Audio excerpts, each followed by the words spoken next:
अस्सलाम वालेकुम, मेरा नाम नुमान। आप देख रहे हैं दी टेक शो, जिसके अंदर हम लोग डिस्कस करते हैं पाकिस्तान और दुनिया भर से आने वाली टेक न्यूज़ और अपडेट्स को। सबसे पहले बात करते हैं क्विक अपडेट की। तो Xiaomi ने पाकिस्तान के अंदर Redmi 90 का 6GB वाला वेरिएंट भी लॉन्च कर दिया है। वैसे इसके बारे में मुझे 2-3 दिन पहले ही पता चल गया था, लेकिन मैंने सोचा कि अनबॉक्सिंग के साथ ही आप लोगों को सरप्राइज़ दूंगा। अनबॉक्सिंग वाली वीडियो मैंने अपलोड कर दी हुई है, अगर आप लोगों ने अभी तक नहीं देखी तो लाजमी तौर पर चेकआउट कीजिएगा। काफ़ी एक अच्छी डील प्रोवाइड की गई है। वीडियो को शुरू करने से पहले बात करते हैं टाइम स्टैम्प्स के बारे में। मुझे पता है कि आप लोगों में से कुछ डेली बेसिस के ऊपर मुझे कमेंट किया जाता है कि यार भाई टाइम स्टैम्प्स ऐड कर दिया करो। मुझे ईमेल्स भी आई हैं। तो यार देखो, मैं एक अकेला बंदा हूँ, मेरे साथ और कोई नहीं है, ठीक है। I am on my own, सारी रिसर्च मैं करता हूँ, वीडियो शूट, एडिट, वट मैं सब कुछ अकेला ही कर रहा होता हूँ। और यार डेली बेसिस के ऊपर टाइम स्टैम्प्स को ऐड करना मेरे लिए पॉसिबल नहीं है। उन वीडियो को ऑनलाइन अपलोड करके पूरा देखना, टाइम कैलकुलेट करना, उसके बाद चीज़ों को अपडेट करना, तो यार काफ़ी एक मैसी चीज़ बन जाती है मेरे लिए। फ्यूचर के अंदर इंशाल्लाह जब कोई टीम शीम बनेगी, कुछ होगा तो लाजमी तौर पर कर दिया करूँगा। और इस वक्त तक यार मुझे आप लोगों की सपोर्ट भी चाहिए, क्योंकि जो वीडियो है कोशिश है कि आप लोग पूरी देखा करें, क्योंकि उससे जो वीडियो की रीच होती है वो ज़्यादा बढ़ती है। और आप लोगों के आजकल जो कमेंट्स हैं वो भी कम होते जा रहे हैं। तो यार कमेंट्स लाजमी तौर पर कीजिए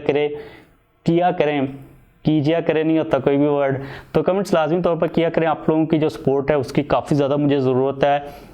अगर आप लोगों को न्यूज़ अच्छी लगती हैं तो आप लोग डेफिनेटली लाइक तो कर ही सकते हो। बात करते हैं आज की पहली अपडेट की, जो कि काफ़ी ज़्यादा इंटरेस्टिंग है। तो यार जब हुआवे ने पहली दफ़ा अपने स्मार्टफोन के अंदर मून जूम वाला एक फंक्शन निकाला था ना, तो हुआवे के ऊपर काफ़ी ज़्यादा आप लोग कह लो कि इल्ज़ाम टाइप लगे थे कि हुआवे क्या करता है कि जो पिक्चर की क्वालिटी हमें देता है ना वो ठीक होती नहीं है। हुआवे ने फ़ोन के अंदर पिक्चर रखी हुई हैं चांदों की, मून की। जब हम लोग क्लिक करते हैं तो हुआवे उसके ऊपर, हमारी पिक्चर के ऊपर एक आर्टिफिशियल पिक्चर लगा देता है, मतलब कि ओरिजिनल पिक्चर नहीं होती। यही सेम जो इल्ज़ाम थे अब सैमसंग के ऊपर भी लग रहे थे, लेकिन भाई एक बंदे ने पूरी इन्वेस्टिगेशन की है, उसने एक्चुअल में पता लगाया कि हम लोग जब मून की पिक्चर को 100x जूम करके क्लिक करते हैं वो पिक्चर ओरिजिनल होती है, या फिर सैमसंग ने भी एआई की बेस के ऊपर मतलब कि कोई फेक पिक्चर क्रिएट करके हमें दे देता है। जो रिजल्ट्स हैं वो काफ़ी ज़्यादा इंटरेस्टिंग है। तो यहाँ पर आप लोगों को 2 पिक्चर्स नज़र आ रही होंगी। एक जो पिक्चर है वो सोनी के प्रोफेशनल कैमरा की है, जिसके अंदर 600 मिलीमीटर का लेंस लगा हुआ है। और इसकी जो प्राइस है कैमरा की प्रोफेशनल की, ये S21 अल्ट्रा से तकरीबन 3 गुना ज़्यादा है। लेकिन S20 अल्ट्रा के अंदर हमें जो पिक्चर की क्वालिटी मिल रही है, आप लोग देख सकते हो कि सेम एक ही मून है, मतलब कि आर्टिफिशियल कोई डिफरेंट पिक्चर नहीं है। लेकिन S21 अल्ट्रा की जो पिक्चर है वो थोड़ी सी बेटर लग रही है, क्योंकि यहाँ पर थोड़ी सी एआई को यूज़ किया गया। लेकिन जो पॉइंट था ना कि पिक्चर ही फेक होती है, मतलब एक तो एआई है ना कि हम लोग जब अपनी सेल्फी लेते हैं तो एआई के थ्रू उसके ऊपर हमारा मेकअप शेप जो होता है ओप्पो के फ़ोन के अंदर पहले होता था वो कर दिया जाता था। लेकिन ये बात कर रहे थे कि पिक्चर मून की वो है नहीं जो आप क्लिक कर रहे हो, आपको कि गूगल से उठा के कोई हुआवे दे देता या फिर सैमसंग दे देता। तो भाई ऐसा वैसा कोई सीन नहीं है। सैमसंग ने काफ़ी ज़्यादा इंप्रूव किया अपने कैमरा को, क्योंकि 2 तो उन लोगों ने टेलीफोटो सेंसर लगा दिए, 3x वाला, दूसरा 10x वाला। तो अगर आप लोग S21 अल्ट्रा को लेते हो तो भाई आप जो पिक्चर क्लिक करोगे वो ओरिजिनल ही होगी, किसी किस्म की कोई भी स्पैमिंग यहाँ पर सैमसंग नहीं करेगा। इसके बाद अगली काफ़ी ज़्यादा इंटरेस्टिंग अपडेट आ रही है Xiaomi के रिलेटेड। तो अभी रिसेंटली Xiaomi के एक स्मार्टफोन के पेटेंट सामने है, जिसके अंदर जो बैक वाला मेन कैमरा का सेंसर है वो उतर जाता है। उसको उतार कर आप लोग फ्रंट वाले कैमरा के तौर पर भी यूज़ कर पाओगे, यानी कि पीछे से उतर कर वो टॉप के ऊपर लग जाएगा। ये कॉन्सेप्ट तो वैसे काफ़ी ज़्यादा इंटरेस्टिंग है। भाई देखते हैं कि Xiaomi इसको एक्चुअल में इंप्लीमेंट करके मार्केट के अंदर कोई स्मार्टफोन लेके आता है या फिर नहीं लेके आता। वैसे इससे मिलता जुलता हम लोग पेटेंट पहले भी देख चुके हुए हैं। इस डिज़ाइन के अंदर एक काफ़ी ज़्यादा बड़ा मसला है। आप लोग वैसे नीचे कमेंट्स के अंदर बताओ कि अगर हम लोग पीछे से उतार कर कैमरा को ऊपर लगाते हैं तो बीच में क्या रिस्क हो सकता है, लाजमी तौर पर कमेंट कीजिएगा। अगली अपडेट आ रही है गूगल क्रोम के रिलेटेड। तो गूगल क्रोम के अंदर हमें जो टैब्स मिलती हैं उनको अब गूगल क्रोम ग्रिड की शेप देने वाले, मतलब कि हमारे जो डिफरेंट टैब्स होते हैं आप लोगों को ग्रिड की अरेंजमेंट के अंदर अब देखने को मिल जाएंगे।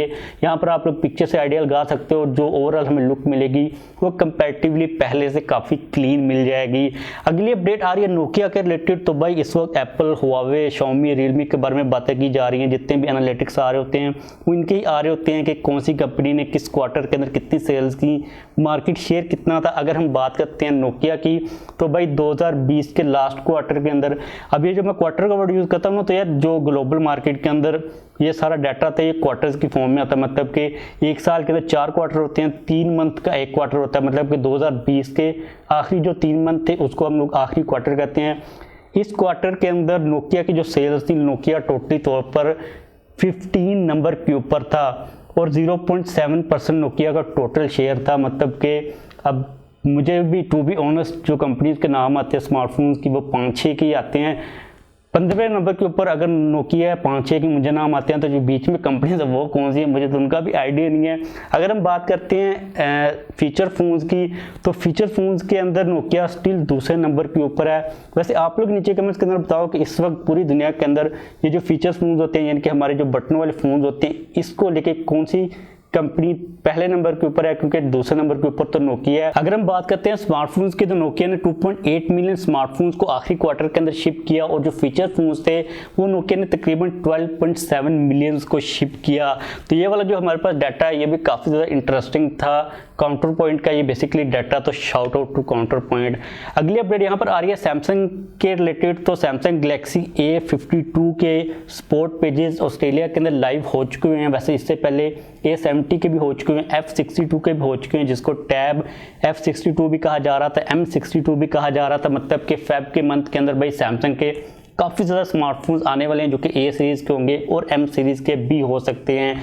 अभी तक हमारे पास जो डाटा मौजूद है ना A52 का भाई वो काफ़ी ज़्यादा है, तकरीबन सारी स्पेसिफिकेशन मौजूद है। लेकिन एक जो कि रिस्की पॉइंट वो है A52 की प्राइस, क्योंकि एक दफ़ा हम लोगों ने बात की थी कि जो एक रशियन लीक्स्टर था उसने कहा था कि प्राइस पाकिस्तान के अंदर हम लोगों ने कैलकुलेट की तकरीबन 70,000 से 80,000 के अराउंड A52 की प्राइस हो सकती है।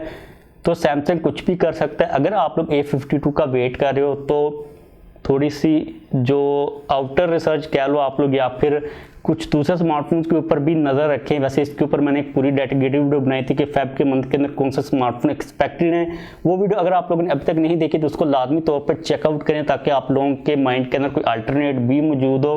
A72 कहाँ पर आता है, A52 कहाँ पर आते हैं, ये तो चीज़ें हमें अब बाद में ही पता चलेंगी। अगली काफ़ी ज़्यादा इंटरेस्टिंग अपडेट आ रही है एप्पल के रिलेटेड। तो आईफोन जो SE3 होगा उसके बारे में ये चीज़ रिपोर्ट की जा रही है कि वो एंड्रॉयड के लिए काफ़ी ज़्यादा एक बड़ा खतरा होने वाला है, क्योंकि एप्पल की जो अब स्ट्रेटजीज नज़र आ रही हैं, जो लीक्स और रूमर्स निकल के आ रहे हैं उनके अकॉर्डिंगली एप्पल पंच होल को यूज़ करेगा। बैक साइड के ऊपर हमें कैमरा एक ही मिलेगा, लेकिन जो चिप मिलेगी वो A14 बायोनिक चिप ही होगी। टच आईडी मिलेगी और टच आईडी हमें साइड के ऊपर मिल जाएगी या फिर टॉप के ऊपर मिल जाएगी। पावर बटन के अंदर कहीं पर एप्पल प्लेस कर देगा। अब ये वाला जो कॉम्बिनेशन है ना यार, ये एंड्रॉयड की जो मार्केट चल रही है ना, आप लोग कह लो कि $500 के अराउंड कहीं पर ऊपर नीचे, उसके लिए काफ़ी ज़्यादा एक बड़ा खतरा है। वैसे मैं आईफोन SE3 के ऊपर पूरी एक डेडिकेटेड वीडियो बनाऊंगा, उसके अंदर हम लोग डिटेल के अंदर इन सारी चीज़ों को डिस्कस करेंगे। इसके बाद अगली अपडेट आ रही है Xiaomi के रिलेटेड। तो Xiaomi Mi 11 सीरीज़ की ग्लोबल लॉन्च डेट जो इवेंट किया वो कंफर्म हो चुकी है, जो कि 8 फरवरी जो कि यूरोप के अंदर लॉन्च किया जाएगा। अब हमें अभी तक तो ये पता है कि Xiaomi Mi 11 सीरीज़ के ग्लोबल मार्केट के अंदर 3 वेरिएंट्स आएंगे, Mi 11, 11 Pro और 11 Lite। अब यहाँ पर मैं सबसे ज़्यादा एक्साइटेड हूँ Mi 11 Lite को लेके कि वो किस प्राइस रेंज के अंदर आता है, उसके अंदर में क्या स्पेसिफिकेशंस मिलती हैं। एक काम जो कि Xiaomi को बिल्कुल नहीं करना चाहिए वो ये है कि भाई Mi 11 Lite के अंदर Xiaomi कोई LCD टाइप डिस्प्ले ना लगाए, हमें AMOLED डिस्प्ले ही मिलना चाहिए। अभी तक की जो रिपोर्ट्स आ रही हैं उसके अंदर तो भाई यही कहा जा रहा है कि Mi 11 Lite के अंदर हमें AMOLED डिस्प्ले ही मिलेगा। प्रोसेसर कौन सा Xiaomi यूज़ करता है और डिस्प्ले कौन सा यूज़ करता है, ये दो जो पॉइंट्स होंगे ना ये बहुत ज़्यादा इंपॉर्टेंट होंगे। क्योंकि अगर हम बात करते हैं प्राइस सेगमेंट की तो Xiaomi कहीं पर भी अगर इसको रखेगा ना तो प्राइस कंपैरेटिवली हमें काफ़ी अच्छी ही मिलेगी। और जो Mi 11 Pro है उसके बारे में कहा जा रहा है कि उसके अंदर हमें 5000 mAh की बैटरी मिलेगी। देखते हैं कि भाई सारी चीज़ें किस साइड के ऊपर जाते हैं। वैसे Mi 11 जो चाइनीज़ वेरिएंट है उसकी प्राइस काफ़ी ज़्यादा एग्रेसिव है। देखना पड़ेगा कि पाकिस्तान के अंदर जो वेरिएंट्स आते हैं वो चाइनीज़ मार्केट से डायरेक्टली तौर पर हम कन्वर्ट करते हैं, जो प्राइस उस रेंज के अंदर आते हैं, या फिर यूरोप वाली प्राइस की रेंज के अंदर आते हैं। लेकिन मुझे लगता है कि चाइनीज़ प्राइस सेगमेंट की रेंज के अंदर ही आ सकते हैं। तो बस आज के लिए हमारे पास यही टेक न्यूज़ और अपडेट्स आ रही थी। वीडियो को खत्म करते जाने से पहले अगर आप लोगों ने अब तक वीडियो को लाइक नहीं किया तो लाइक कर दीजिए। अगर आप लोगों का किसी किस्म का कोई भी क्वेश्चन हो तो डेफिनेटली पूछ सकते हो। और अगर आप लोगों ने अब तक चैनल को सब्सक्राइब नहीं किया हो तो चैनल को भी सब्सक्राइब कर लीजिए।